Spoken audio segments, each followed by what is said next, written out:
आज हम कुछ ऐसे रीज़न्स या कारणों के बारे में बात करेंगे जिनकी वजह से लोग जो हैं शेयर मार्केट में अपना पैसा गँवा देते हैं।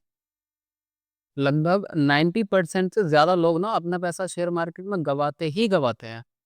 तो उसके कुछ एक रीज़न्स हैं, वो मैं आपको बताने की कोशिश करूँगा इस वीडियो में। इसके लिए मैंने एक पीपीटी तैयार की हुई है ताकि आपको अच्छे से समझ आ सके, ठीक है? तो सबसे पहला कारण जो है कि लोगों को शेयर मार्केट के बारे में नॉलेज ही नहीं होती है। पूरी नॉलेज नहीं होती है, अगर होती है थोड़ी कम होती है, ठीक है? लेकिन उनको ठीक से पूरी नॉलेज नहीं होती, जिसकी वजह से वो शेयर मार्केट में क्या-क्या नहीं कर पाते हैं। जैसे कि वो फंडामेंटल एनालिसिस नहीं कर पाते हैं, ठीक है? फंडामेंटल एनालिसिस नहीं कर पाते हैं, टेक्निकल नहीं कर पाते हैं, उन्हें कैश फ्लो के बारे में जानकारी नहीं होती है और वो रिस्क मैनेजमेंट के बारे में नहीं जानते हैं कि रिस्क को कैसे मैनेज हमें करना चाहिए, ठीक है? उन्हें बैलेंस शीट पढ़नी नहीं आती है। जब हम किसी कंपनी का कोई शेयर खरीदेंगे तो उससे पहले उस कंपनी की बैलेंस शीट होती है, उसको हम पढ़ते हैं कि कंपनी कितना प्रॉफ़िट बना रही है या रेशोज़ निकालने नहीं आते हैं, ठीक है? रेशोज़ निकालने नहीं आते हैं कि पीवी रेशो कैसे निकालें या पीई रेशो कैसे निकालें, ये सारी जानकारी नहीं होती है। बस वो ऐसे ही उन्हें लगता है कि एक डीमैट अकाउंट खोलो, कोई सी कंपनी चूज़ करो और शेयर खरीदो और बस छोड़ दो। ऐसा नहीं होता है। आपको शेयर मार्केट के बारे में प्रॉपर नॉलेज का होना बड़ा ज़रूरी है। अब एक चीज़ मुझे समझ नहीं आती है कि एक स्टूडेंट सिर्फ़ अगर 12th तक की हम बात करेंगे, 12 साल वो स्कूल को देगा, 12 साल स्कूल को दे सकता है और स्कूल को देने के बाद उसके हाथ में क्या था? सिर्फ़ मार्कशीट, थोड़ी बहुत नॉलेज। ज़्यादातर स्कूल्स की हालत सबको पता है कैसी है। स्किल के नाम पे कुछ नहीं आता है स्टूडेंट के हाथ में। ठीक है? तो फिर शेयर मार्केट को हम 6 महीने क्यों नहीं दे सकते हैं? यहाँ पे तो सारा काम पैसों में ही होता है ना। आप शेयर खरीद रहे हो, तो वहाँ पैसे बढ़ रहे हैं। आप सो रहे हो, पैसे बढ़ रहे हैं या घट रहे हैं? ठीक है? अगर आप बिना जानकारी के शेयर मार्केट में आओगे तो 90% चांस है कि आपका पैसा डूबेगा ही डूबेगा। तो शेयर मार्केट में आने से पहले या इन्वेस्टमेंट करने से पहले आप 6 महीने उसको क्यों नहीं दे रहे? शेयर मार्केट को समझ लेना, शेयर मार्केट को जानना, इसके बारे में पढ़ना कोई रॉकेट साइंस नहीं है। बहुत आसान है, बस आपको स्टेप बाय स्टेप चीज़ें सीखनी है, ठीक है?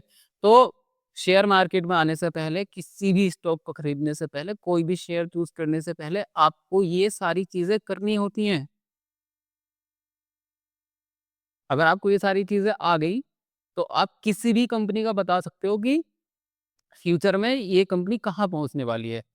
अगर कोई इंसिडेंट ना हुए तो, अभी जैसे ईरान, इज़राइल और अमेरिका के बीच जो लड़ाई चल रही है, इसका इम्पैक्ट शेयर मार्केट पर पड़ेगा। चीज़ों के भाव बढ़ेंगे, महँगाई आएगी क्योंकि सप्लाई नहीं होगी। डिमांड है, सप्लाई नहीं है, तो फिर जो स्टॉक है उसके पैसे बढ़ेंगे। सीधी-सी बात है, ठीक है? बट ये एक इंसिडेंट है, कुछ इंसिडेंट होते हैं कि भूकंप आ गया, कुदरती कोई आफ़त आ गई है, तो उसका तो कुछ करा नहीं जा सकता है। बट अगर नॉर्मली है, सब कुछ ठीक चल रहा है, तो आपको ये सारे पॉइंट्स, ये सारी चीज़ें जो हैं किसी भी शेयर को खरीदने से पहले आपको ये सब पढ़ना आना चाहिए, ठीक है? अब हम बात करते हैं दूसरे ऐसे पॉइंट की जिसकी वजह से लोग शेयर मार्केट में अपना पैसा गँवा देते हैं। दूसरी चीज़ है जो एक साइकोलॉजिकल चीज़ होती है, जो है डर। अगर किसी भी व्यक्ति के अंदर थोड़ा-सा डर है कि उसने कोई शेयर खरीद लिया, ठीक है? किसी रेट पे, किसी एक प्राइस पे उसने शेयर खरीद लिया। अब क्या हुआ, उसके खरीदने के बाद उसका शेयर ना डाउन, डाउन होता चला जा रहा है। नीचे, नीचे, नीचे जा रहा है और अब उसको इतना डर लगा कि इसको सेल कर दो यहीं, ठीक है? तो वो अपने पैसे गँवा देगा। जबकि उसके पास क्या होना चाहिए? आपके पास होनी चाहिए होल्डिंग पावर। आपके पास होल्डिंग पावर होनी चाहिए कि आपने एक शेयर खरीदा है, उसको पकड़ के रखो, आप मार्केट को मत देखो कि ये अप जा रही है कि डाउन जा रही है।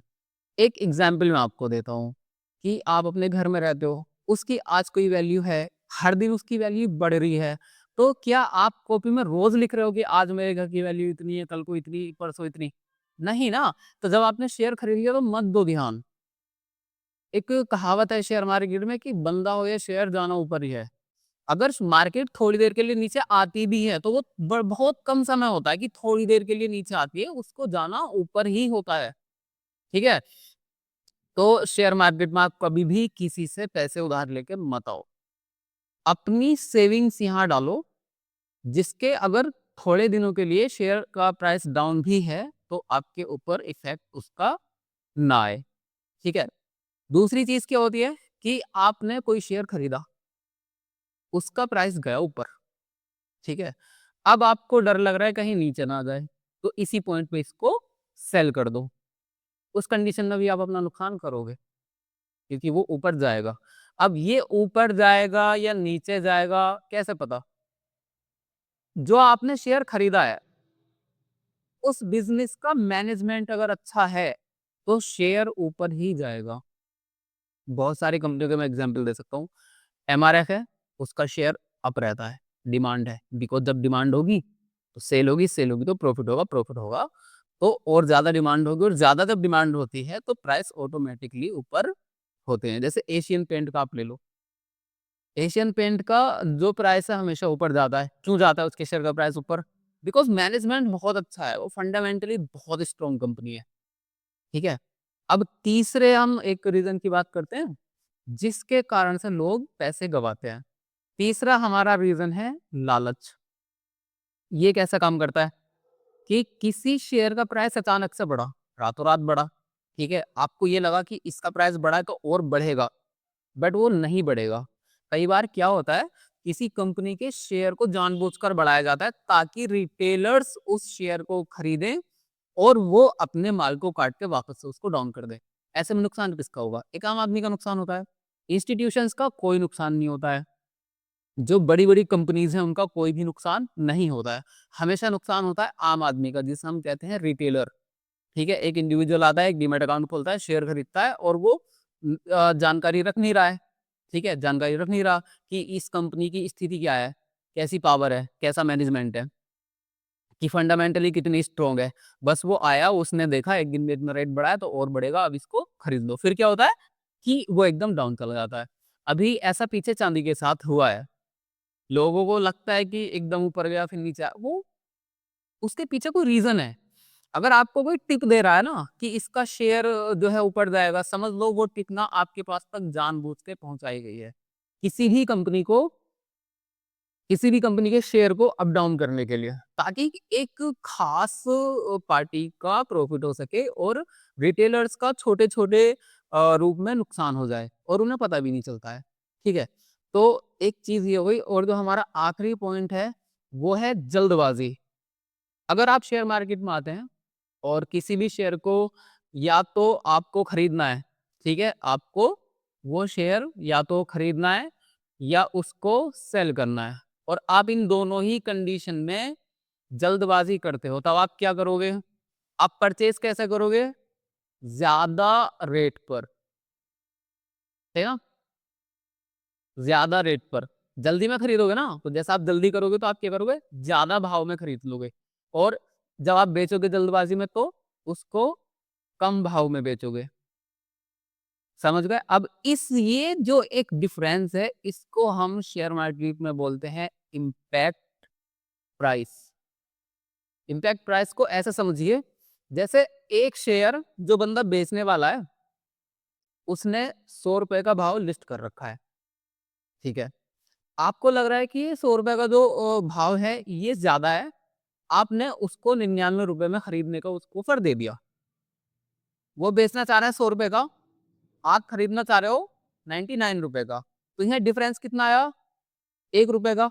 इस ₹1 को हम कहते हैं इम्पैक्ट प्राइस, ठीक है?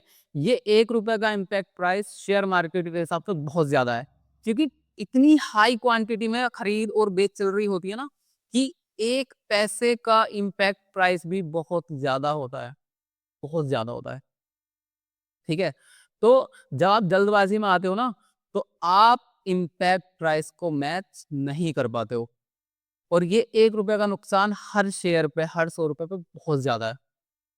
तो आप इतना कमाओगे नहीं, ₹1 का मतलब क्या है? 1%, 1% ना, शेयर मार्केट से अगर आप 1% 1 महीने में निकाल पा रहे हो ना, तो आप समझ लो बहुत ज़्यादा निकाल पा रहे हो।